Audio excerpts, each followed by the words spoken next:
Bienvenue à toutes et à tous et merci de nous rejoindre aujourd'hui.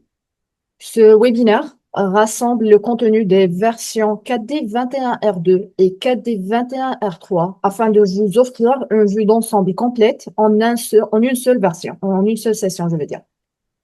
Tout au long de ce webinaire, nous découvrirons les dernières fonctionnalités introduites dans ces deux versions et verrons comment elles peuvent vous aider à créer des applications plus intelligentes et plus efficaces. Jetons maintenant un coup d'œil au programme d'aujourd'hui. Nous commencerons par la section AI for 4D, où nous découvrirons les dernières nouveautés liées à l'intelligence artificielle. Et par la suite, nous passerons à la section développement pour explorer les dernières améliorations destinées aux développeurs. Commençons par l'IA pour 4D. Et sur ce, je vais laisser la parole à Fabrice qui va nous montrer comment exploiter le contexte de fichiers avec l'IA et simplifier la gestion des modèles grâce aux alias. Aujourd'hui, les utilisateurs attendent des applications capables de faire bien plus que simplement stocker et afficher des données. Ils attendent des fonctionnalités intelligentes, capables de comprendre des documents, d'en extraire des informations et de répondre instantanément à leurs questions. Avec KDE Kit, l'intégration de ces fonctionnalités basées sur l'IA dans vos applications est devenue incroyablement simple. Dans cet exemple, nous allons voir comment télécharger un fichier PDF vers OpenAI, demander à l'IA d'analyser son contenu et répondre aux questions des utilisateurs sur le document. Le tout directement depuis une application 4D. Nous verrons également comment les fournisseurs et les alias de modèles vous permettent de séparer complètement la configuration de l'IA de votre code métier, ce qui facilite la maintenance et l'évolution de vos applications au fil du temps. Voyons cela en action. La première chose qu'on va faire avant d'utiliser 4D AI Kit, c'est d'enregistrer dans 4D le fournisseur IA et le modèle qu'on va utiliser pour télécharger et analyser notre PDF. J'ouvre les settings et je vais dans l'onglet IA. Je crée un fournisseur OpenAI Provider, puis je sélectionne dans ma liste OpenAI. Là, je rentre ma clé API et enfin, je teste ma connexion. Et donc, je constate qu'elle marche. Donc après, je vais créer un alias de modèle qui va permettre de pointer sur un modèle précis d'OpenAI. Donc ici, je crée un nouvel alias de modèle que je vais appeler OpenAI modèle. Ici, je choisis mon provider, donc je retrouve bien celui que je viens de créer. Et enfin, je choisis le modèle que je vais utiliser. Donc ici, on a automatiquement la liste de tous les modèles qu'on peut récupérer à partir d'OpenAI. Et donc moi, je vais choisir GPT 5.4 mini. Maintenant, on enregistre. On va pouvoir aller voir le code qui permet d'uploader un fichier PDF et de créer un chat dans lequel on va poser des questions sur ce fichier. Mais avant ça, la première chose à faire, ça va être bien entendu de vérifier que KDE Kit est correctement installé. Pour ça, on va dans le Project Dependencies ici. S'il n'est pas installé comme là, on va dans GitHub, on sélectionne AIKit et on l'installe. Après, on relance l'application et AIKit est installé.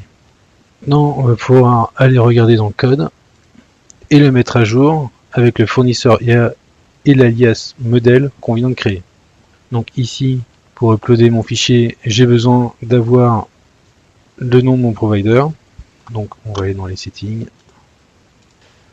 on va récupérer le nom du provider et on va le copier ici. Voilà. Et après, dans la partie chat, on a besoin donc du provider, mais aussi du modèle. Donc ce qui est bien avec cette façon d'écrire, c'est qu'on n'a plus besoin de rentrer le provider, on rentre directement le modèle, et 4D se charge d'aller chercher les informations du provider qui vont bien pour pouvoir se connecter à OpenAI.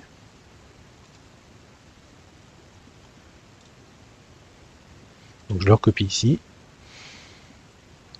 Et voilà, c'est tout ce qu'il y a à faire. On est prêt à lancer l'application.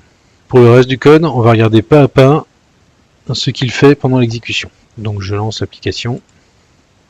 Donc ici, j'ai mis le chemin du fichier que je vais uploader sur le serveur d'OpenAI. Donc ce fichier, c'est celui-là. Donc c'est un fichier qui contient des informations sur 4D.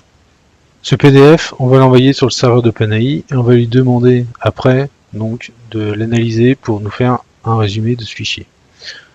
Donc d'abord, on l'envoie sur le serveur. Donc sur la première ligne, on instancie la classe OpenAI à laquelle on passe le provider OpenAI Provider qu'on a créé tout à l'heure.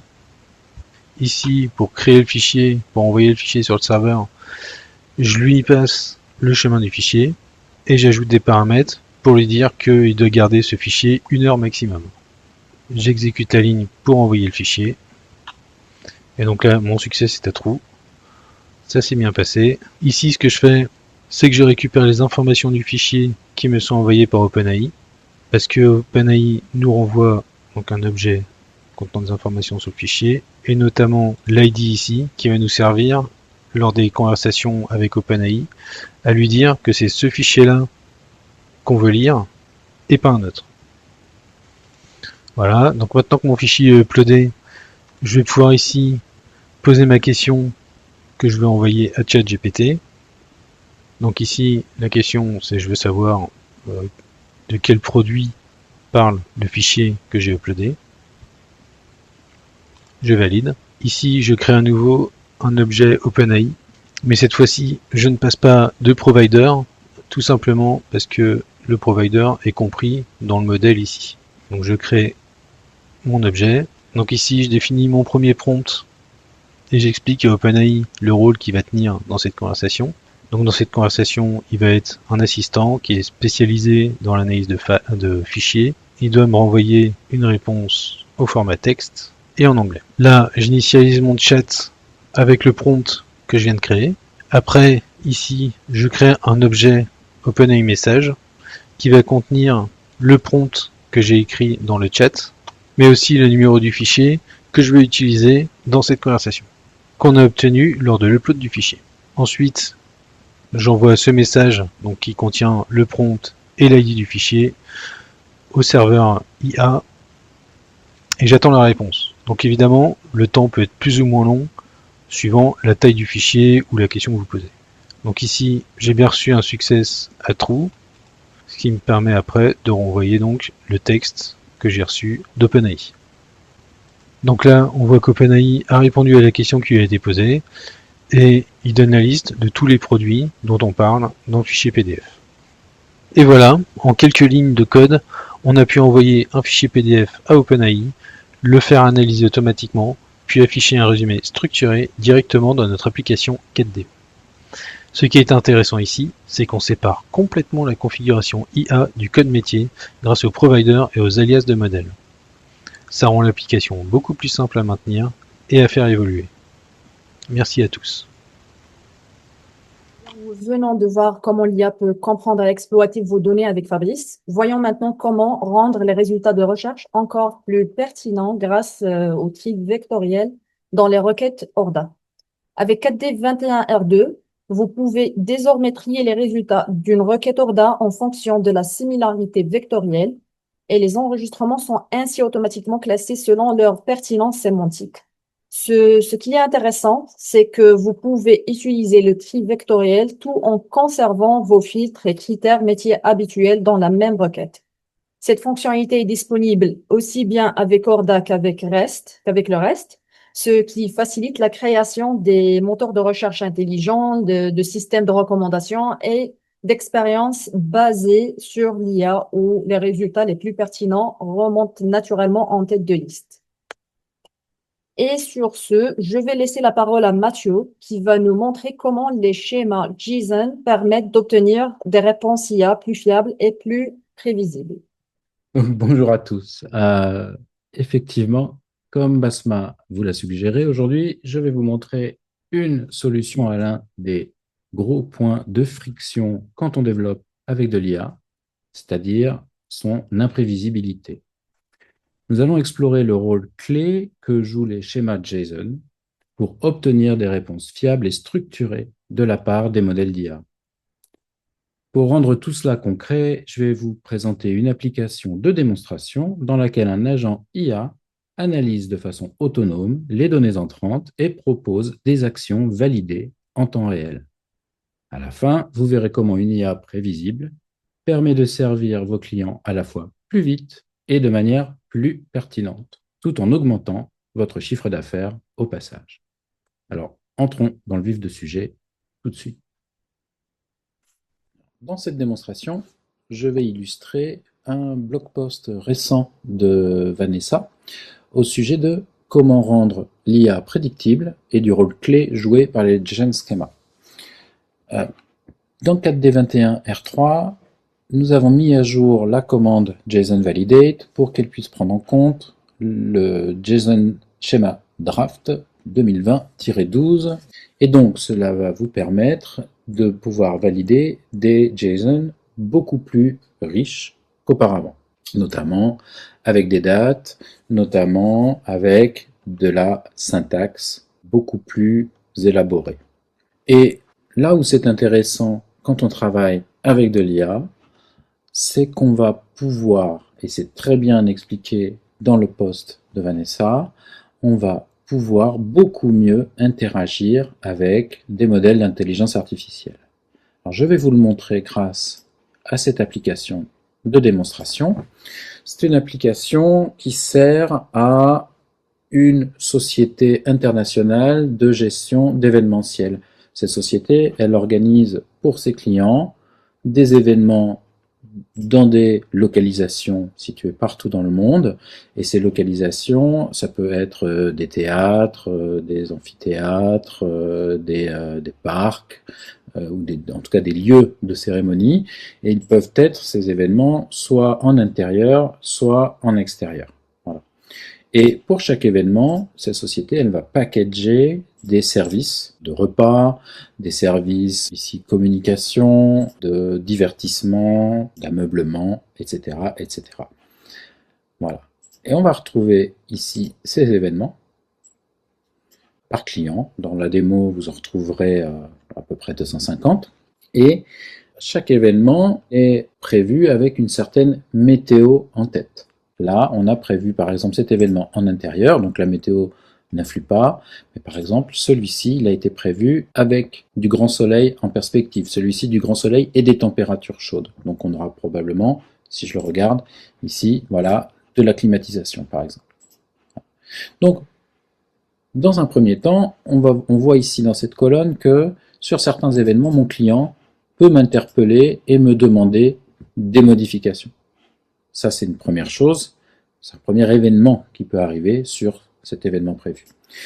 La deuxième chose qui peut se passer, là je vais rafraîchir la météo avec une API de météo tout à fait classique, eh bien je peux recevoir ici donc des alertes météo. Donc là il n'y a pas d'intelligence artificielle, je fais juste une comparaison entre la météo qui était prévue, le temps qui était prévu et la météo effectivement prévue pour cet événement. Et donc je vois que celui-ci, j'avais packagé mes services pour du soleil et des températures chaudes, et finalement, il va pleuvoir et les températures vont être normales.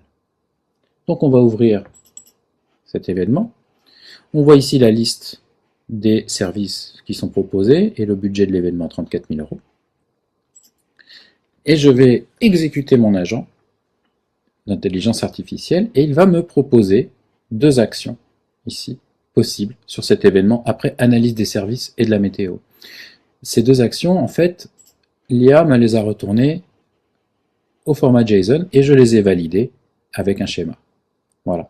C'est le point clé ici, c'est que je vais pouvoir confirmer, m'assurer que le modèle me répond de façon correcte, de façon à ce que moi, dans mon applicatif, je puisse présenter cette interface ici correctement à l'utilisateur. Voilà.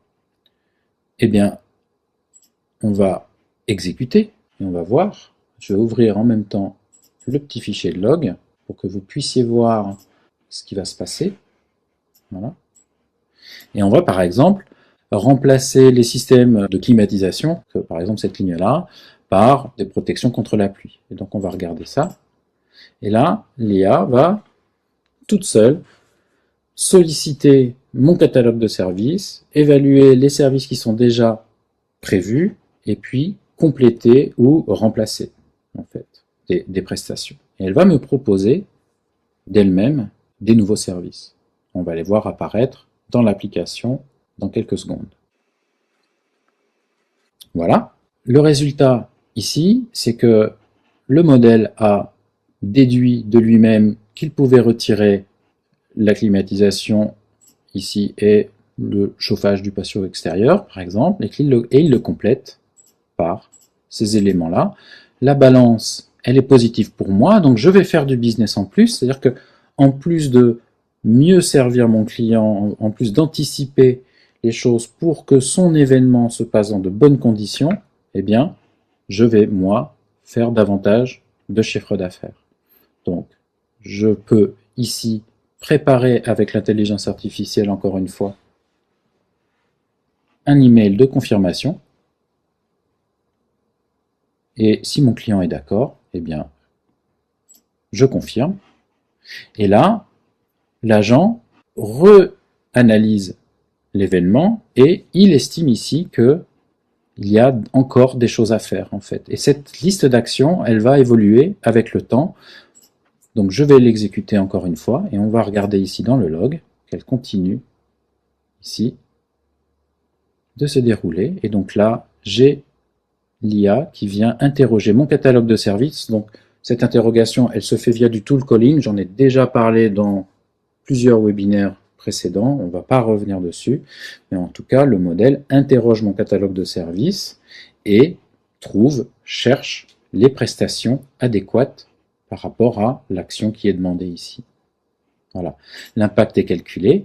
Là, on est peut-être un peu élevé, 17 000 € d'impact pour avoir protégé en fait les sols et pour rajouter un petit peu de chauffage.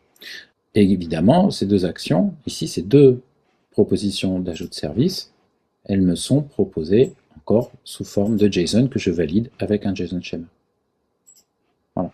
On pourra regarder d'autres événements pour continuer cette démonstration. Par exemple, celui-ci. Là, cette fois-ci, on ne va pas analyser la météo, on va regarder l'email du client qui demande une modification dans les repas. Et bien là, de la même manière, je peux demander à l'intelligence artificielle bien non plus d'analyser la météo, mais d'analyser ce mail entrant. Elle déduit tout de suite qu'il y a un changement à faire sur le repas. On lui demande de faire ce changement. On peut ouvrir les logs en même temps pour voir ce qu'il se passe. Oh ben, il a déjà répondu. Il a déjà répondu. Encore une fois au format JSON avec en fait un remplacement de prestation. Et ce remplacement de prestation, il se traduit pour moi par encore un accroissement de chiffre d'affaires. Je peux, encore une fois, préparer un brouillon de mail et confirmer. Voilà. On va faire un dernier exemple.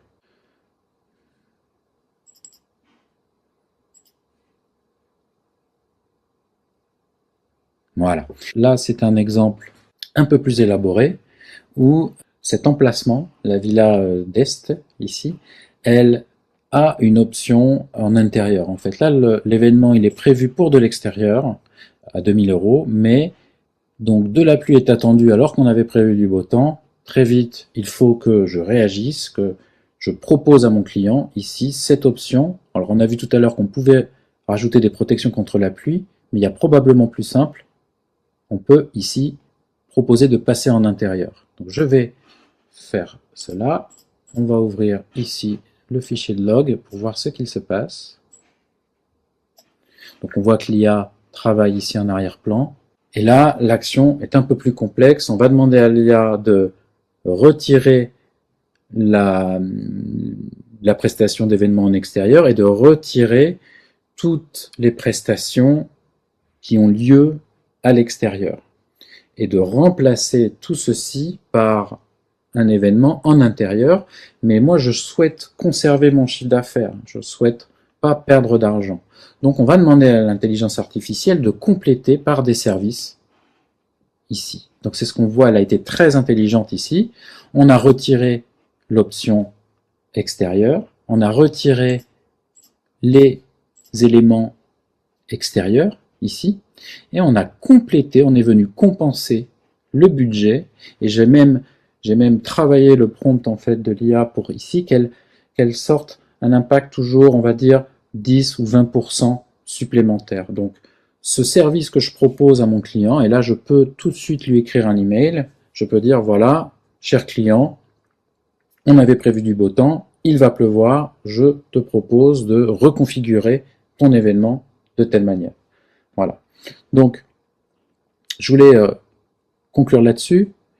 On voit dans cet exemple et dans cette illustration que rendre l'IA prédictible, donc avec des JSON schémas, avec des validations, eh bien, ça vous permet d'implémenter des agents pour mieux servir vos clients plus rapidement, peut-être de façon plus pertinente et de mieux servir leurs besoins.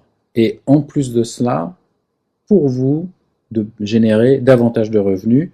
C'est un exemple parmi d'autres. On pourrait appliquer cette même mécanique à de la détection d'erreurs dans des factures ou à tout autre cas d'usage. Là, j'ai choisi cet exemple-là pour illustrer. Mais vous voyez que ici, bien sûr, j'exécute ces actions de façon un peu manuelle pour vous montrer l'esprit de ces fonctionnalités. On pourrait parfaitement imaginer que ces agents tournent en tâche de fond et que vos utilisateurs arrivent le matin avec une série de propositions, d'actions et de réactions rapides pour mieux servir vos clients et pour augmenter évidemment votre chiffre d'affaires. Je vous remercie. Merci, Mathieu, pour cette démo. Et ceci marque la fin de notre section l'IA pour 4D. Donc, si vous avez des questions sur les sujets abordés jusqu'à présent, n'hésitez pas à les déposer dans la section Q&A. Et nous prendrons quelques minutes pour y répondre avant de passer. Oui, il y a une petite question. Alors, elle n'est pas dans les Q&A, mais je vais y répondre quand même. Dans le chat.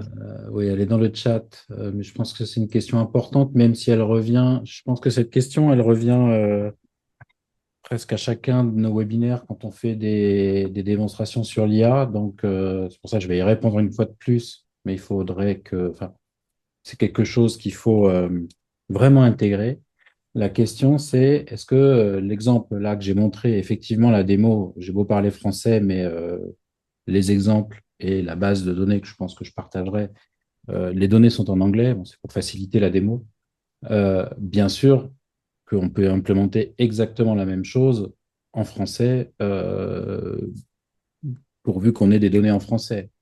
Mais même si d'ailleurs on a des données en anglais, on peut très bien demander à l'IA ou au modèle de traiter des données en anglais, mais pour autant de répondre en français, c'est absolument pas un problème. Je vous invite à faire le test avec vos chatbots IA habituels, que ce soit ChatGPT, Gemini, Grok. Si vous lui parlez en français, il répond en français. Si vous lui parlez en anglais, il va répondre en anglais. Et s'il ne le fait pas, il suffit de lui demander de vous parler dans la langue que vous voulez. Il va pouvoir vous répondre en allemand ou en japonais ou en espagnol. Si vous préférez, ça n'est absolument pas un problème. Donc là, dans l'exemple que j'ai donné, que je vous ai montré, si vous avez une base en l'occurrence là, de services ou d'emplacement, si vous les avez en français, bien évidemment que ça va fonctionner en français. C'est absolument pas un problème. La langue, il n'y a pas vraiment de barrière de langue avec les modèles d'IA, sauf peut-être à vouloir interagir dans une langue qui ne serait pas très présente en ligne et qui n'aurait pas été digérée par ces modèles. Voilà. On a une autre question dans le Q&A panel. Est-ce que l'ajout de fichiers sur l'IA fonctionne avec des fournisseurs d'IA local comme Olama? Alors ça, je vais prendre la parole à la place de Fabrice et il pourra peut-être donner un peu plus de détails parce qu'il a vraiment, lui, bossé à fond sur ce sujet-là. L'ajout de fichiers dans le contexte de l'IA, c'est pas supporté par tous les modèles. Donc là, on a implémenté l'API au format OpenAI. Donc on sait que ça fonctionne avec OpenAI, on vous en a fait la démonstration. Après, concernant les IA locales et les modèles en local, je pense qu'il faut les regarder un par un. Je ne sais pas vous répondre sur un modèle en particulier.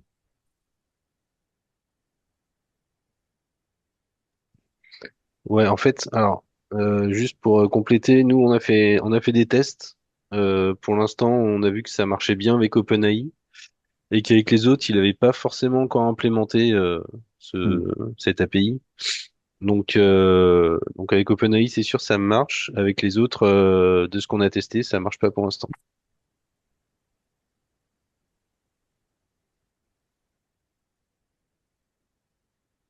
Et je pense la même chose pour Claude, Fabrice. Pour Claude, il faudrait regarder. J'avoue qu'on n'a pas regardé. Pour Claude, de ce qu'on a testé, je sais pas si on a testé avec Claude, effectivement, parce qu'en fait, on utilise l'API d'OpenAI. Donc, est-ce que Claude a tout implémenté? Je sais pas, je suis pas sûr. Euh, Faudrait que je le teste. Je veux pas dire de bêtises.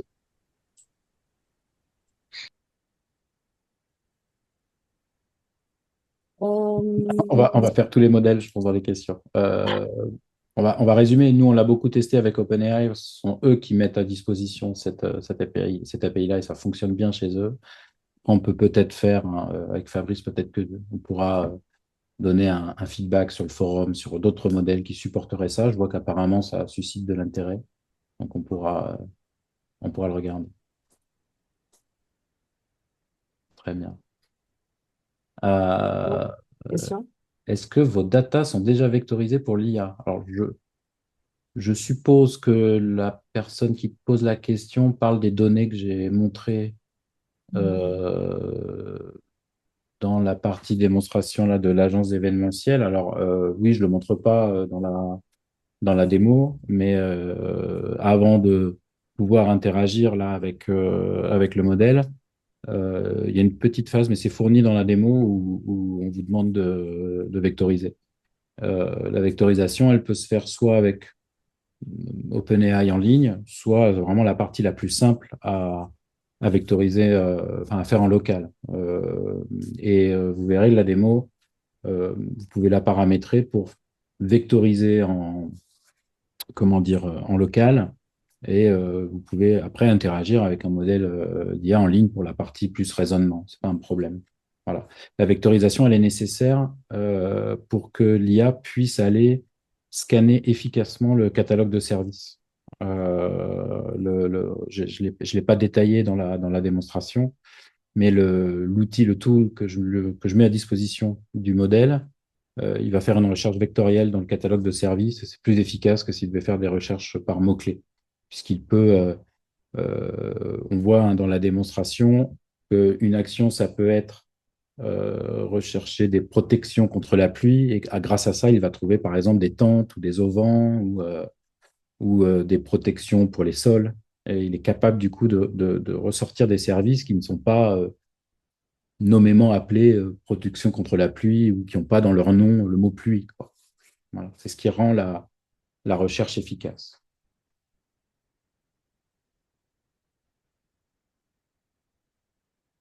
Avons-nous testé sur une très grosse base de données, sur un très grand nombre de tables? Il faudra définir ce que vous entendez par grand. On a fait moi, j'ai pu faire des tests là dans la démo. Il n'y a pas énormément de choses. Donc, mais de toute façon, si à un moment vous rencontrez des contraintes dans la partie recherche vectorielle, nous, on est en train de travailler sur les index. Et donc, ce sera, si jamais avec votre volume de données, vous avez un problème, assez vite, la solution passera par des index. On sera capable d'indexer très prochainement les vecteurs dans 4D. Mais avant d'en arriver là, je pense vous avez déjà beaucoup de travail en amont pour mettre en place, penser vos fonctionnalités, mettre en place quelque chose. Et aujourd'hui, la recherche vectorielle, moi, j'ai trouvé même sur des volumes importants qu'elle se comportait bien et qu'elle réagissait bien. On est dans des fonctionnalités qui sont assez évoluées, sur lesquelles les utilisateurs peuvent parfois tolérer d'attendre un petit peu. Quand vous dialoguez avec un chatbot, vous voyez que la réponse, elle s'affiche progressivement, elle n'est pas forcément instantanée. Aujourd'hui, de plus en plus, je pense que les utilisateurs ils tolèrent euh, un petit temps d'attente, le temps que l'IA réfléchisse, en fait. Donc, si vous avez un petit timing dans la recherche vectorielle, ce n'est pas forcément quelque chose qui sera gênant, mais c'est à vous de voir avec les fonctionnalités que vous souhaitez implémenter. en attendant les index. Je pense qu'on peut passer Ouais. vite. Et je passe la main à Bérangère. Merci Basma, merci Mathieu. Alors, nous allons aujourd'hui maintenant passer à la deuxième partie de ce webinaire qui va couvrir certaines des nouvelles fonctionnalités à propos du développement dans 4D. Et donc, à peine j'ai pris le micro que je le laisse déjà à Vanessa pour qu'elle puisse nous présenter sa démo. Alors, bonjour à toutes et à tous. KD accompagne depuis longtemps l'évolution visuelle des systèmes d'exploitation. À chaque nouvelle version, macOS ou de Windows, l'objectif reste le même, permettre aux applications 4D de rester modernes et cohérentes avec le système, sans bien sûr imposer une refonte complète des interfaces. Avec 4D 21R3, donc cette évolution continue, notamment avec le support de Liquid Glass sur macOS Tahoe, tout en poursuivant le travail commencé autour de Fluent UI sous Windows. Et ce qui est particulièrement intéressant ici, c'est que tout cela reste extrêmement fluide pour les développeurs et côté utilisateur, le résultat est immédiat, l'application paraît plus moderne, plus naturelle et mieux intégrée au système. Regardons la démonstration. Pendant cette démo, je vais afficher exactement la même application côte à côte. Et en quelques minutes, nous allons regarder trois choses. Le support de Liquid Glass sur macOS Tahoe, l'impression des interfaces modernes, et enfin, la modernisation des composants de la bibliothèque. Je commence avec Liquid Glass. J'ouvre l'application avec 4D 21.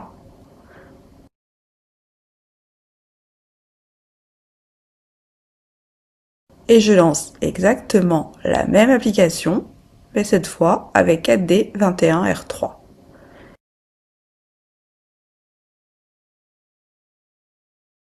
Et ce qui est vraiment intéressant ici, c'est que je n'ai rien refait. Je n'ai pas redesigné les formulaires, je n'ai pas ajouté de code spécifique, je n'ai pas créé un nouveau thème. Et pourtant, regardez le rendu, les contrôles standards suivent automatiquement le style du système.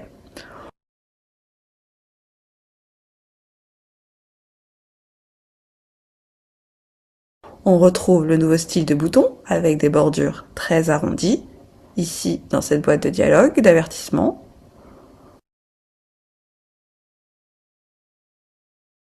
Ou encore ici dans la barre d'outils. Les listes déroulantes, les cases à cocher, tous les contrôles adoptent automatiquement le nouveau look du système. Et ça, côté développement, c'est extrêmement confortable, parce que 4D suit automatiquement les évolutions visuelles du système. On évite donc les grosses phases de refonte UI à chaque changement d'OS. Et pour les utilisateurs, la différence se voit immédiatement, l'application paraît plus native, plus cohérente avec macOS et plus agréable à utiliser. Je passe maintenant à l'impression. Pour l'impression de documents, de rapports ou de factures, nous préconisons bien sûr l'utilisation de KDRI Pro. Mais parfois, on veut simplement imprimer ce que l'on voit à l'écran. Et c'est justement là que les interfaces modernes, créées avec Fluent UI sous Windows et Liquid Glass sous macOS, peuvent devenir un défi technique et visuel. Elles sont très belles à l'écran, mais pas forcément adaptées au papier. 4D21R3 introduit un nouveau moteur de rendu pour l'impression. Je vais lancer une impression avec 4D21. Et ici, on obtient un rendu assez proche de ce que l'on voit à l'écran, avec parfois un résultat moins lisible sur papier, notamment à cause des ombres ou des gradients. Maintenant, je lance l'impression avec 4D21R3. À l'écran, on conserve le rendu moderne natif, mais à l'impression, le rendu devient plus contrasté et plus lisible sur papier, tout en conservant les couleurs importantes lorsqu'elles ont été définies explicitement. Et au final, ça apporte trois bénéfices très concrets. D'abord, des impressions plus propres immédiatement. Ensuite, un résultat plus cohérent entre macOS et Windows. Et surtout, aucun changement à faire dans votre système d'impression existant. Donc on peut moderniser l'interface utilisateur sans sacrifier la qualité des documents imprimés. Dernier point, la bibliothèque d'objets. Je vais ouvrir le constructeur de formulaire. Ici, je prends simplement des objets de la bibliothèque. Avec KD21R3, ces objets ont été modernisés pour s'afficher correctement avec FluentUI sous Windows et Liquidless sous macOS. Donc dès qu'on construit un écran, on part déjà avec des composants cohérents avec les standards visuels modernes. Et ce n'est pas seulement cosmétique, les composants ont aussi été modernisés en interne pour suivre les standards récents de KD. Résultat, un code plus propre, plus lisible, plus simple à maintenir et à faire évoluer dans le temps. Concrètement, pour les équipes de développement, ça veut dire moins de temps passé à ajuster les écrans manuellement, plus de réutilisation et une base plus stable pour faire évoluer les projets. Et surtout, il n'y a rien à faire. L'application adopte automatiquement le style du système sur lequel elle tourne. Pour conclure, avec KD21R3, on modernise l'expérience utilisateur sans devoir passer par une refonte complète de l'application. Côté développement, ça réduit le travail de maintenance UI, ça simplifie les évolutions sans remettre en cause l'existant. Et côté utilisateur, l'application paraît immédiatement plus moderne, plus naturelle et mieux intégrée au système. L'objectif est finalement très simple, faire évoluer l'expérience utilisateur tout en protégeant l'existant. Merci Vanessa. Eh bien maintenant, je laisse Marie-Sophie nous faire sa présentation à propos des singletons et de leur mise en œuvre dans les pages Codely. Bonjour à tous. Aujourd'hui, un utilisateur satisfait, donc un utilisateur fidèle, c'est un utilisateur satisfait de ce que nous appelons son expérience utilisateur. Et ce sont vos applications qui lui offrent cette expérience intuitive, claire et sécurisante. Vos applications doivent être présentes sur tous les plans, le design bien sûr, mais aussi la performance et la sécurité. 4D Codely Pro vous offre tout ceci en même temps. C'est pourquoi nous mettons tout en œuvre pour que vos pages Codely et vos formulaires 4D ne fassent qu'un. Grâce à 4D Codely Pro, vous pouvez implémenter facilement un design que vous choisissez et vous pouvez protéger vos données contre des accès malveillants. Votre application desktop classique devient alors capable d'offrir à vos utilisateurs tous ces avantages. Et je vous propose une démo maintenant.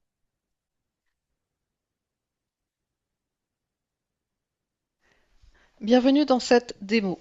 Je vais vous montrer comment mettre en place des pages 4D Codely Pro encore plus facilement dans votre application desktop et toutes les perspectives que cela peut vous ouvrir.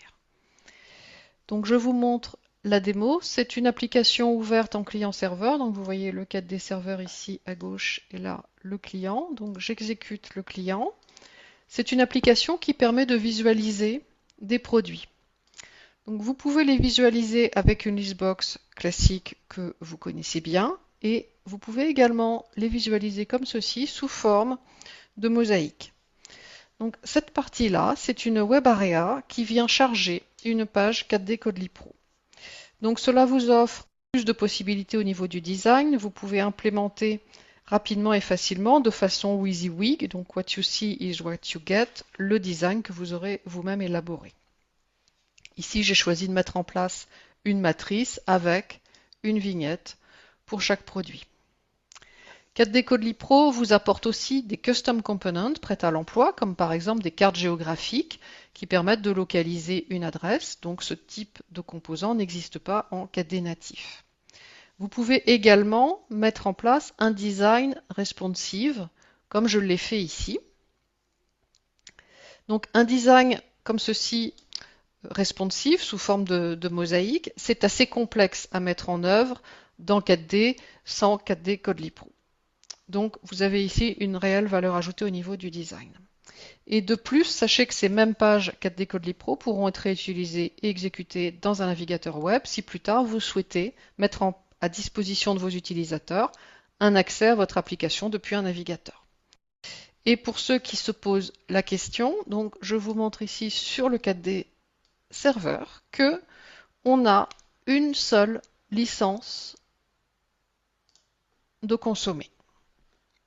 Je vais vous montrer comment implémenter ceci. On va commencer par la page 4D Codely Pro.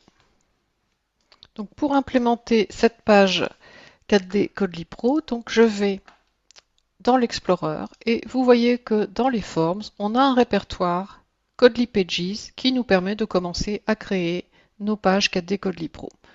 Donc avec un simple clic droit, New Codely Page, je peux créer ma page 4D Codely Pro que j'appelle Products. Donc un navigateur est ouvert et j'ai un Craft Component qui me permet de lister mes produits sous forme de matrice. Donc sur ma page, je vais simplement retirer le padding avant de commencer. Donc cette matrice, elle est bindée avec une Codely Source Product. Donc pour que ça fonctionne, je vais rapidement créer cette Codely Source Product sur ma data class Product. Donc elle contiendra cette Codely Source tous les produits. Et je peux donc faire une preview dans le studio pour vérifier que tout est correct. Donc si je reviens dans l'Explorer 4D, donc dans ce folder Codely Pages, donc j'ai mes pages 4D Codely Pro et je peux également, par un simple clic droit, éditer une page existante si je veux retravailler dessus. Donc la création et l'édition des pages 4D Codely Pro depuis l'Explorer 4D, c'est une nouveauté de la 4D 21R3. Et maintenant, on va passer donc à la création de notre Web Area sur le formulaire 4D. Donc, je vais positionner la Web Area et je vais donc lui donner un nom d'objet qui sera Product Page et je vais tout de suite lui affecter les bonnes tailles.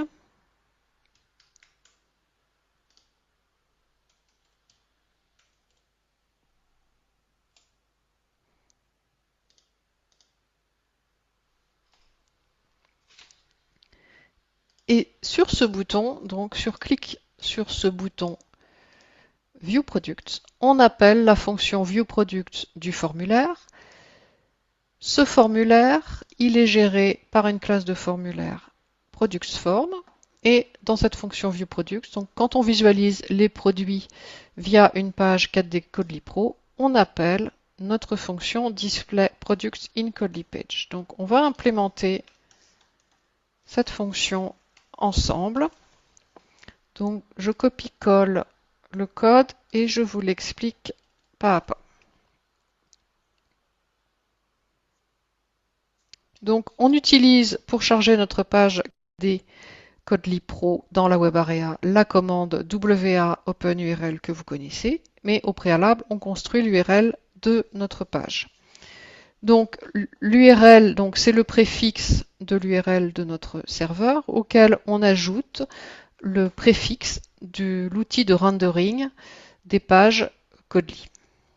Et puis à la fin, on ajoute donc le nom de notre page 4D Codely Pro. On veut utiliser notre session client-serveur que l'on a ici pour gérer également les accès web et notamment l'accès web que sera le chargement de notre page 4D Codely Pro dans la Web Area. Donc pour ceci, on ajoute un paramètre $4D SID et sa valeur c'est un OTP, un one-time password que l'on génère comme ceci avec la fonction createOTP sur l'objet session. Donc pour les OTP, vous avez à votre disposition déjà des blog posts pour avoir plus de détails. Les accès web et REST, dont Codely partie, bénéficient d'une protection contre les accès non autorisés aux données. Donc vous voyez ici dans les rôles et privilèges que j'ai un privilège View Product qui me permet de lire la table produit.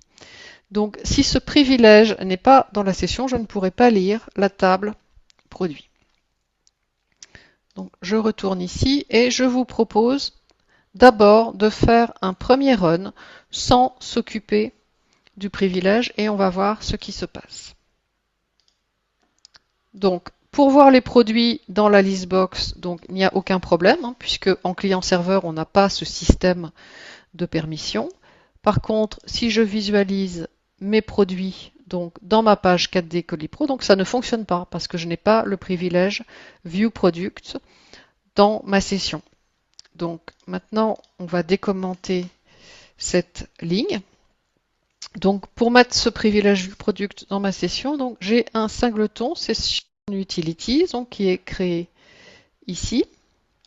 Et je vais donc l'ouvrir et vous montrer donc la fonction put privilège que l'on appelle ici en passant le paramètre viewProducts en paramètre. Donc cette fonction reçoit ce privilège et l'ajoute dans la session. Pour des raisons de sécurité, la mise à jour de privilèges doit se faire sur le serveur. Et ça, on le fait grâce à ce nouveau mot-clé serveur que l'on a mis ici devant la fonction. Grâce à ce nouveau mot-clé, la fonction sera toujours exécutée sur le serveur, même si elle est appelée ici, donc depuis mon client. Donc vous n'avez plus besoin de créer une méthode projet pour exécuter ce type de code, donc de créer une méthode projet qui aura la propriété execute on server. Donc ce nouveau mot-clé serveur, c'est également une nouveauté de la 4D21R3.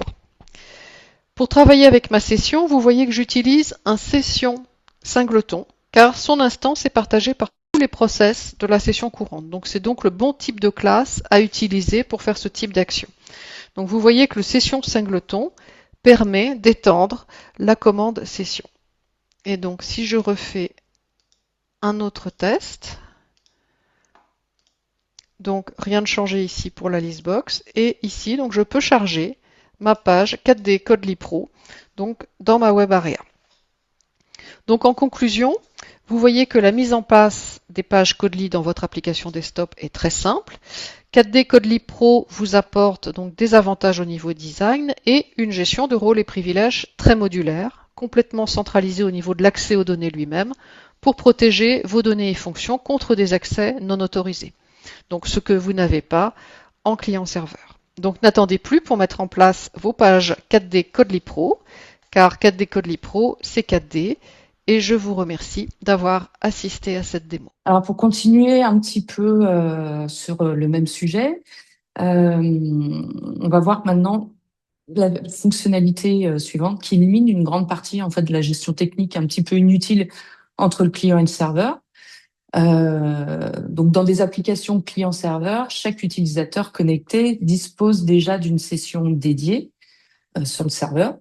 Et souvent, on l'utilise pour stocker les informations telles que les données utilisateurs, les autorisations ou le contexte de workflow.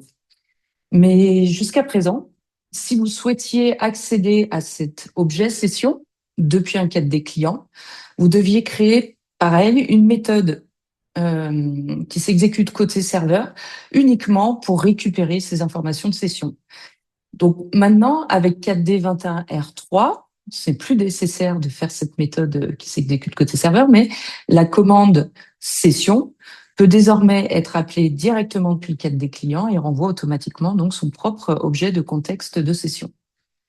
Il en résulte donc un code évidemment plus propre, moins de méthodes wrappantes, et cela offre un moyen beaucoup plus simple de créer des applications qui gèrent les sessions tout en conservant l'accès au contexte utilisateur. Sans transition aucune, je me tourne maintenant vers Damien qui va nous présenter un tout autre sujet. Bonjour à tous. La démo qui va suivre présente un cas d'utilisation de la classe méthode de 4D. Le cas d'usage présenté dans cette démo est simple. Vous l'avez certainement déjà rencontré. Personnellement, ça m'est parfois arrivé quand j'étais développeur 4D. Un client vous appelle et a un besoin urgent d'une statistique ou d'une extraction de données que vous n'aviez pas prévu dans votre application. Vous pourriez développer sa demande dans l'application, mais les délais de test, build et déploiement sont trop longs. Pour répondre à ce besoin, intégrez dans votre application un petit outil basé sur la classe méthode peut vous sauver la mise. Dans cette démo, je vais vous faire voir comment la nouvelle classe méthode de 4D21R3 vous permet notamment de rendre vos applications déployées plus adaptables que jamais. Nous allons nous baser sur une application de démonstration que vous connaissez tous, Invoices. Pour rappel, cette petite application disponible sur GitHub gère des données de facturation. On peut voir la liste des produits, des clients et des factures avec leurs lignes.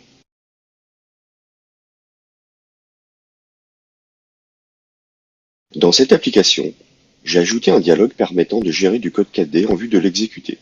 Ce dialogue a été entièrement vibe codé avec de l'IA. On peut taper du code 4D. Ensuite, on peut vérifier la syntaxe du code pour éviter les erreurs et enfin l'exécuter. Quand j'ouvre le projet de l'application dans VS Code, on peut voir le code derrière les boutons dans la classe du formulaire. On voit ici la création d'un objet méthode à partir de la zone de saisie, puis l'appel à la fonction checkSyntax. Ensuite, on voit l'exécution du code avec la fonction call. Bien évidemment, dans vos applications, je vous conseille de sécuriser l'accès à un dialogue comme celui-ci afin d'éviter les opérations non désirées. Dans VS Code, je demande simplement à Copilot la statistique voulue. Je veux que tu génères du code 4D dans un fichier 4DM passé sur le bureau. Le code doit générer un fichier Excel contenant des statistiques. Je veux lister les produits facturés. Je veux que les produits ayant généré le plus de marge apparaissent en premier. Copilot analyse le projet et génère le code.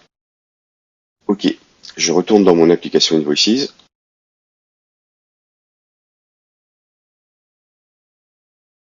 J'ouvre le fichier généré. Je vérifie la syntaxe. C'est bon. Je lance l'exécution.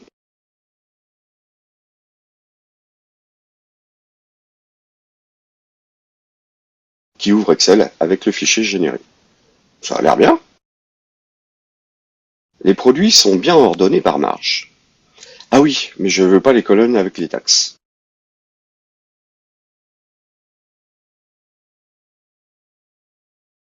Je demande donc la rectification à Copilot. Je retourne dans Invoices. J'ouvre le code. Et je l'exécute. C'est mieux maintenant.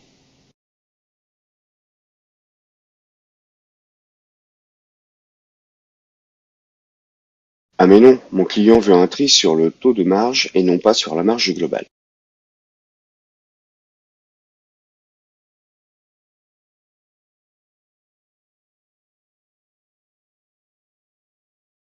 Je relance donc une requête dans Copilot.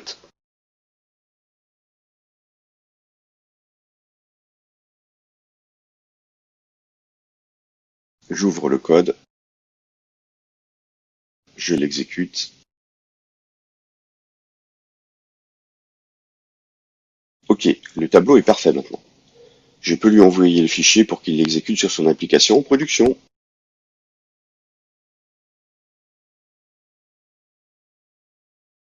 Le client m'a demandé un autre tableau, la liste de ses meilleurs clients avec leur revenu annuel.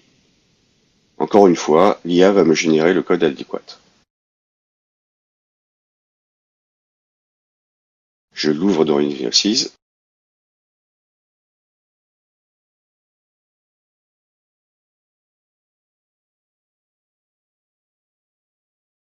Enfin, je vais demander à l'IA de rendre plus joli le tableau.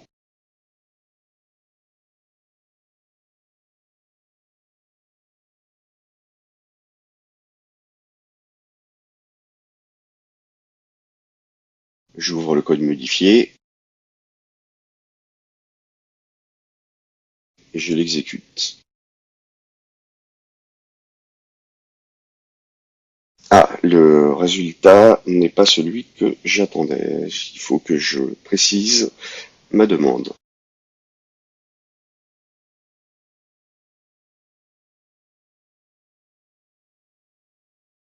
Ok.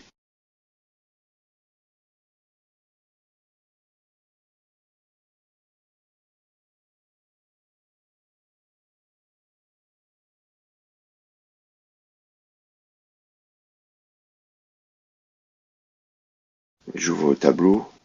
Waouh, c'est sympa. Impressionnant, n'est-ce pas?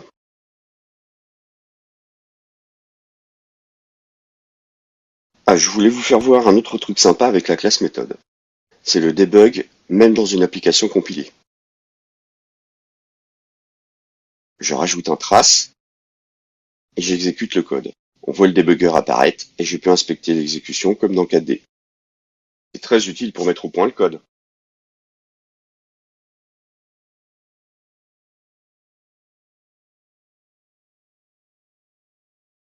Voilà pour cette démo de la classe méthode introduite dans 4D21R3. Elle peut vous ouvrir des perspectives intéressantes en permettant, selon vos besoins, de modifier des règles métiers, patcher du code, faire des opérations de maintenance sur les données, ou, comme dans cette démo, écrire des données. Et tout ceci sans avoir besoin de faire de mise à jour de l'application déployée. C'est vraiment sympa, non? Allez, bon vibe coding! Alors, Majda, je crois que toi, tu nous as préparé une démonstration sur une nouvelle fonctionnalité de Caterpillar Pro. Je te laisse la présenter. Aujourd'hui, nous allons parler de la toute dernière nouveauté de Caterpillar Pro, les listes multiniveaux. Comme vous savez, au fil des années, Caterpillar Pro est devenu un puissant moteur de génération et d'édition de documents. Il vous permet de créer des documents professionnels directement au sein de vos applications. Il vous offre aussi un contrôle total aussi bien sur le contenu que sur la présentation de vos documents. Ceci dit, jusqu'à présent, on peut dire que la création des hiérarchies numérotées complexes était un petit peu difficile à faire. Mais ce n'est plus le cas désormais. À partir de la 4D21R3, vous pouvez maintenant créer des listes multiniveaux dont la hiérarchie, la numérotation et la mise en forme sont gérées automatiquement. Et c'est ce qu'on va voir dans la démo. Dans cette démo, nous allons vous montrer étape par étape comment créer, gérer et personnaliser des listes multiniveaux dans 4D Pro. Nous commencerons par le HDI disponible sur le 4D Dépôt que vous pourriez bien sûr télécharger après cette démo. On va commencer par une simple liste numérotée. Un simple exemple pour mieux visualiser ce qui se passe au fur et à mesure qu'on construit la hiérarchie. Voyons ce qu'on a appliqué à nos paragraphes. Une feuille de style appelée MyNumberedList. Pour l'instant, notre liste ne comporte qu'un seul niveau.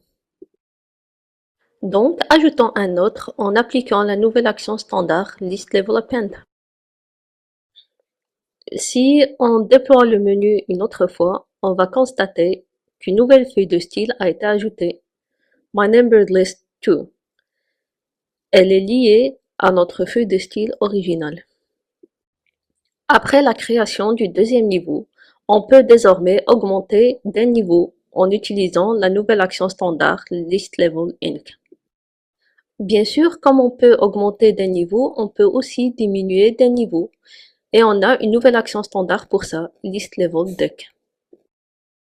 Une fois arrivé à la racine, on ne peut plus diminuer de niveau. Et naturellement, on a la même limitation dans l'autre sens. Une fois arrivé au dernier niveau, on ne peut plus augmenter de niveau. Donc, on est obligé de passer par l'action standard ListLevelAppend encore une fois pour créer un nouveau niveau. Et là, on peut augmenter d'un niveau supplémentaire. Maintenant, on va voir qu'est-ce qu'on a créé comme feuille de style. Comme vous pouvez le constater ici, on a 3 niveaux et le troisième niveau est appliqué au paragraphe courant. Le deuxième niveau est appliqué à ce paragraphe et vous allez voir tout de suite que le niveau racine est appliqué à ce paragraphe. Maintenant, faisons quelques personnalisations. On va concaténer le marqueur du deuxième niveau avec celui du premier niveau. Et on va faire ça à l'aide de la nouvelle action standard ListConcatStringFormat. Faisons la même chose avec les marqueurs du troisième et deuxième niveau. Ou bien, c'est pas la peine, je préfère plutôt lui changer de format et lui ajouter des parenthèses. Je fais ça à l'aide de la nouvelle action standard ListNumberFormat. Et comme vous pouvez voir ici, si on ajoute des nouveaux paragraphes, la numérotation est ajustée automatiquement. Et c'est pareil si on enlève des paragraphes. Et ça, c'était les nouvelles actions standards, faciles à utiliser et intuitives pour gérer les listes à multiniveaux. Par contre, si vous êtes plutôt développeur et que vous préférez avoir plus de contrôle sur ce que vous faites, nous allons vous montrer tout de suite comment gérer vos listes multiniveaux par programmation. Les commandes qu'on va utiliser, vous les connaissez déjà, on les a juste améliorées pour supporter les listes multiniveaux. Par exemple, on a ajouté ce paramètre supplémentaire à WP-NewStyleSheet pour indiquer le nombre de niveaux qu'on souhaite avoir. Et ici, on obtient les 3 objets StyleSheet qui représentent les 3 niveaux. Là, vous allez voir, on personnalise chaque niveau avec des attributs CAD Pro spécifiques pour changer les styles de police, tout comme on le ferait avec n'importe quel autre type de feuille de style. Et là, on applique à chaque paragraphe la feuille de style qu'il faut avec le niveau qu'il faut. Et voici le résultat final. Donc, il ne nous reste qu'à exporter ce qu'on a créé à tous les formats supportés par KD Write Pro. Donc, on a le format DocX, PDF, SVG et finalement HTML. Mais revenons quand même à notre étape optionnelle et supprimons une feuille de style de la hiérarchie. On a choisi de supprimer le 3e niveau et on a fait ça à l'aide de la commande WP Delete Style Sheet. Et voici l'effet de la suppression. Et il nous reste une dernière étape, ouvrir ce que nous avons exporté. Ça, c'est l'export DocX. Ça, c'est l'export HTML, l'export PDF et finalement l'export SVG. Et comme vous avez sans doute pu constater, pour tous les formats, la liste est exportée avec tous ses styles, ses niveaux et ses indentations intactes. On est arrivé à la fin de notre démo, mais avant de conclure, revenons un petit instant sur ce que nous avons vu aujourd'hui. En seulement quelques minutes, nous avons pu voir à quel point il est simple de créer, gérer et personnaliser des listes multiniveaux dans KD Write Pro. Nous sommes partis d'une simple liste numérotée et nous l'avons transformée en une hiérarchie structurée. Nous avons personnalisé les formats de numérotation et constaté comment la numérotation s'adapte automatiquement lorsque du contenu est ajouté ou supprimé. Nous avons également vu que cette fonctionnalité est accessible des 2 perspectives, à partir des actions standards simples à utiliser pour les utilisateurs finaux, mais aussi à travers des commandes pour des développeurs qui souhaitent bénéficier d'un contrôle total par programmation. Plus important encore, les feuilles de style multiniveau répondent à un besoin très courant dans la génération de documents, maintenir une structure cohérente. Et puisque les listes multiniveaux sont entièrement préservées lorsqu'elles sont exportées, vos utilisateurs pourraient éventuellement continuer à travailler de manière fluide avec les formats DocX, PDF, HTML et SVG. Cette évolution constitue une nouvelle étape dans le développement de KD Write Pro autant que solution complète et performante de création et d'édition de documents au sein de vos applications métiers. Et en plus, ce n'est que le début. Dans les prochaines versions, nous allons introduire la partie graphique dédiée aux feuilles de style multiniveau. Donc, nous vous invitons à télécharger le How Do I, voir le code, consulter la documentation et expérimenter cette fonctionnalité dans vos propres projets. Merci pour votre attention. On va aller passer à la suite. On va lister un certain nombre de fonctionnalités qu'on souhaitait mettre en avant. D'abord avec une fonctionnalité qui porte sur un aspect auquel tout développeur est confronté au quotidien, c'est-à-dire détecter les erreurs avant qu'elles ne se concrétisent. Avec 4D21, R2 et R3, la vérification syntaxique est désormais bien plus intelligente et cohérente tout au long du processus de développement. L'inférence de type est entièrement harmonisée entre l'éditeur 4D, VS Code et le compilateur pour nous garantir des résultats identiques partout. La détection des erreurs est également plus précise. Au lieu de souligner une expression entière, 4D identifie désormais le token exact à l'origine du problème, même au sein des expressions multilignes. Il vous suffit de passer la souris sur le code surligné pour voir l'erreur instantanément et les paramètres de commande sont désormais validés directement par rapport au type de paramètres documentés pendant que vous écrivez votre code. Il en résulte donc un retour d'information plus rapide, moins de surprises lors de la compilation et une expérience de codage toujours plus fluide du début à la fin. Si votre équipe utilise GitLab, la gestion des composants réutilisables vient de devenir beaucoup plus simple. Avec 4D21R3, vous pouvez ajouter des composants directement à partir des dépôts GitLab, qu'ils soient hébergés sur gitlab.com ou sur vos propres serveurs GitLab privés. Le fonctionnement est très similaire à l'intégration GitHub, puisqu'il vous suffit d'ajouter le dépôt depuis l'interface des dépendances du projet, dans 4D, et de choisir comment vous souhaitez gérer les versions. 4D s'occupe du reste. Les composants sont téléchargés automatiquement et deviennent accessibles après le redémarrage de votre projet pour vous faciliter le partage et la réutilisation des fonctionnalités au travers de tous vos projets. À mesure justement que les projets prennent de l'ampleur et que de nouveaux composants viennent s'y ajouter, il devient de plus important de pouvoir retrouver rapidement le code recherché. Avec 4D21R2, la fonction rechercher dans le développement permet désormais d'effectuer les recherches non seulement dans votre projet hôte, mais aussi dans les composants de manière individuelle ou dans l'ensemble des composants qui peuvent être accessibles simultanément. Les résultats de la recherche indiquent clairement de quel composant provient chaque occurrence pour vous faciliter considérablement la navigation, les correctifs et la refactorisation. Enfin, pour faciliter l'identification visuelle de vos composants, vous pouvez désormais leur attribuer une icône personnalisée en ajoutant un logo au format SVG ou PNG dans le dossier ressources de ce composant. La prochaine fonctionnalité amélioration intègre la surveillance des emails en temps réel directement dans vos applications 4D. Avant, les applications devaient interroger une boîte de réception, une boîte mail, à une fréquence déterminée, toutes les minutes, par exemple, pour vérifier s'il y avait des nouveaux emails arrivés.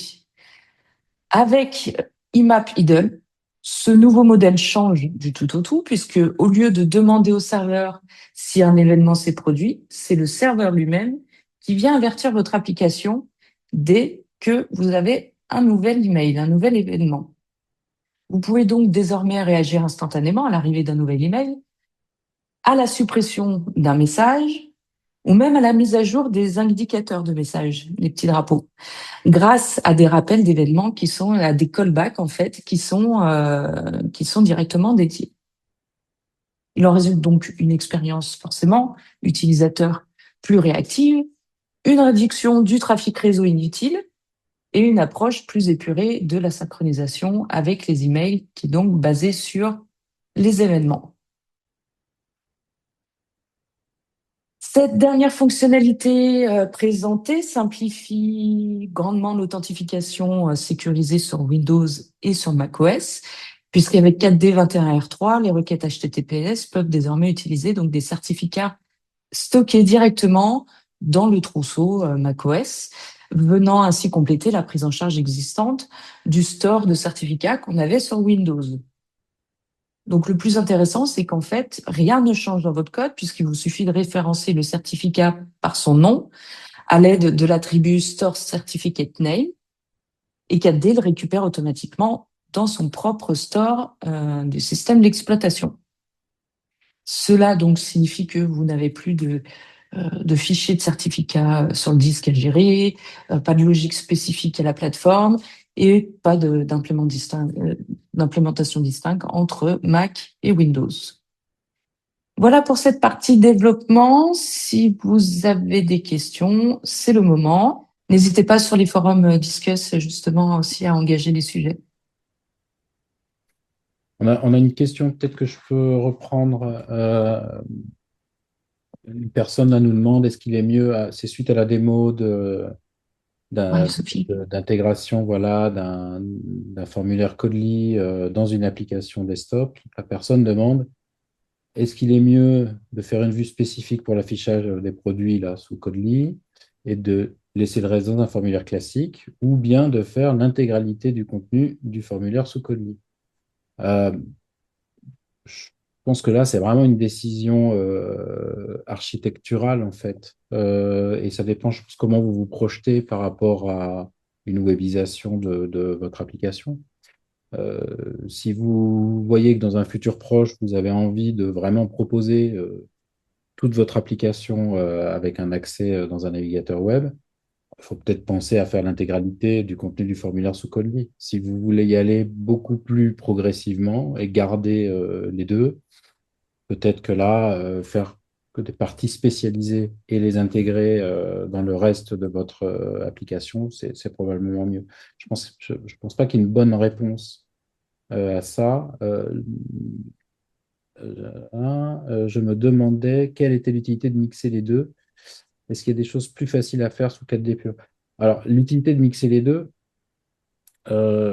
c'est comme l'a montré Marie-Sophie, il y a certains types de design que vous pouvez de toute façon pas faire avec 4D en natif.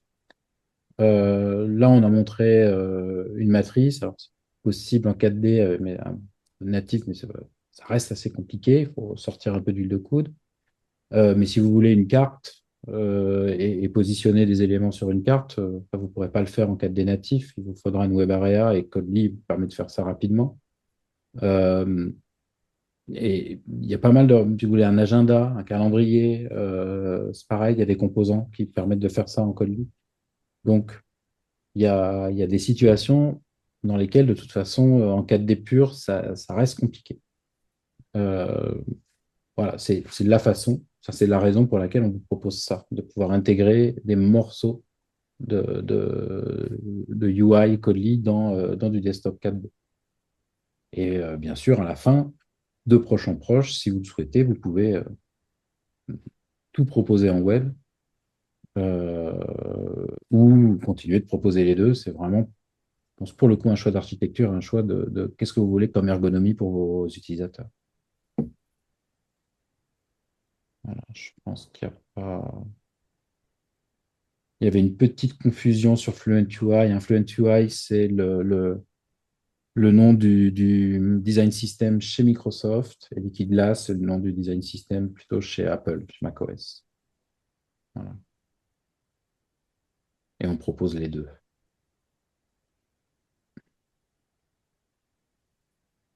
Je pense que c'est l'essentiel pour les questions.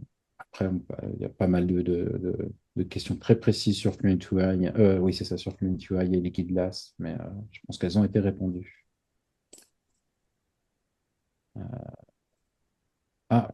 Des nouvelles questions. Pour Codely, est-ce qu'il y a toujours une session égale une licence 4D client? Oui, c'est toujours le cas. En fait, c'est pas différent d'un accès en client lourd. Notre proposition Codely, elle vient pour vous permettre de proposer aux mêmes utilisateurs qu'aujourd'hui des accès web. Donc, ça ne vous coûte pas davantage que ça vous coûte aujourd'hui, pourvu que votre population d'utilisateurs, évidemment, n'évolue pas.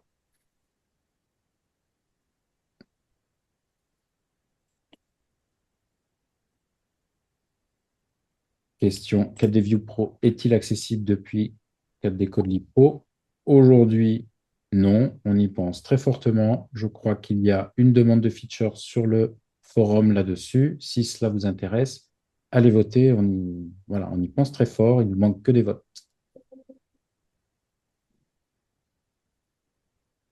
Je pense que j'ai répondu à l'essentiel. Ok. Ouais, une petite dernière question, mais là, Vanessa est en train de répondre sur Liquid Glass. On va la laisser répondre peut-être pendant que vous terminez. Ça marche. Donc, bien évidemment, toutes les fonctionnalités que nous avons abordées aujourd'hui, c'est simplement une partie de ce que proposent les versions 4D 21, R2 et R3. Notamment, on a des améliorations pour lesquels nous n'avons pas eu le temps d'évoquer, voilà, on n'a pas eu le temps d'évoquer aujourd'hui. Par exemple, l'indentation automatique des listes dans KDE Pro, la suppression de la couche réseau legacy, de l'ancienne couche réseau, pour laquelle on a une migration bien évidemment automatique vers Servernet ou Quick. Mais aussi, par exemple, les dernières mises à jour des librairies Spread.js 10.2 dans 4D View Pro. Voilà. Rapidement, donc à l'issue du webinaire, vous recevrez un fichier PDF qui contiendra tous les supports et aussi les liens vers les articles de blog consacrés à chacune de ces nouvelles fonctionnalités de 21R2 et 21R3. Alors justement, en parlant du blog, est-ce que vous aviez remarqué un petit changement ces derniers temps? Je crois que Basma a quelque chose à nous dire à ce sujet d'ailleurs. Avant de conclure, découvrons rapidement la nouvelle expérience du blog 4D. Nous l'avons repensé pour rendre le contenu plus facile à trouver, avec des articles mis en avant par l'équipe produit et une navigation réorganisée par produit, sujet et ressources d'apprentissage. Et maintenant, ma fonctionnalité préférée. Grâce à la recherche sémantique alimentée par l'IA, plus besoin de vous souvenir d'un titre d'article ou de deviner les bons mots-clés. Par exemple, je vais simplement saisir « Comment moderniser une application 4 des Legacy avec l'IA ?» Et voilà, l'article recherché s'appelle en réalité « Give AI to a 30 years old for the application », alors que je n'ai utilisé aucun mot de son titre. C'est toute la puissance de la recherche sémantique. Vous pouvez également affiner vos résultats grâce aux catégories, aux tags et aux auteurs. Ce qui est particulièrement intéressant, c'est que cette fonctionnalité ne se limite pas au blog 4D. C'est un exemple concret de ce que vous pouvez créer dans vos propres applications avec 4D21, 4D AI Kit et les vecteurs. Nous avons aussi ajouté les mentions « J'aime » et le partage. Et nous travaillons actuellement à un rapprochement entre le blog 4D et le forum 4D afin de prolonger les échanges autour des articles. Après le webinaire, n'hésitez pas à explorer cette nouvelle expérience et à nous partager vos impressions. Je pense qu'on a deux questions. La première, c'est concernant la sortie de la R2 qui est Alors, la sortie, déjà, la, qui est la déjà en R2, ligne. oui. Oh, vas-y, Basma, tu connais la réponse. La R2, il est déjà en ligne, donc vous pouvez tester et l'utiliser quand vous voulez. Par contre, la R3, il est en mode bêta. Voilà. Et pour la sortie officielle de la R3, je pense que ça sera mi-fin juillet, je pense, c'est ça? Vers la mi-juillet, oui, vers la mi-juillet. Comme d'habitude. Et dernière question, je pense qu'il y a quelqu'un qui veut de la recherche sémantique pour la nouvelle documentation sur le langage 4D. Alors, nouvelle, elle n'est pas si nouvelle que ça, hein. Elle est plus si nouvelle que ça, cette documentation. Oui, on y pense. On y pense à améliorer cette partie-là. On relaiera cette remarque pertinente aux personnes concernées. Quelqu'un nous dit le blog est top. Ah bah merci, mais on le savait, hein, mais merci. Merci. Euh, Ok. Moins fan de certaines formations qu'on dirait générées par IA. Je ne sais pas lesquelles, mais dites-le nous, faites-nous un petit message et on regardera. Eh ben, merci à tous. Merci à toute l'équipe produit pour tout ce travail et toutes ces belles présentations. On vous retrouve dans quelques mois, probablement à la rentrée, pour le prochain webinaire produit. Yes. D'ici là, portez-vous bien et bon été à tous. Merci. Merci. Au revoir. Bye bye. Salut. Bye bye. Salut. Au revoir à tous.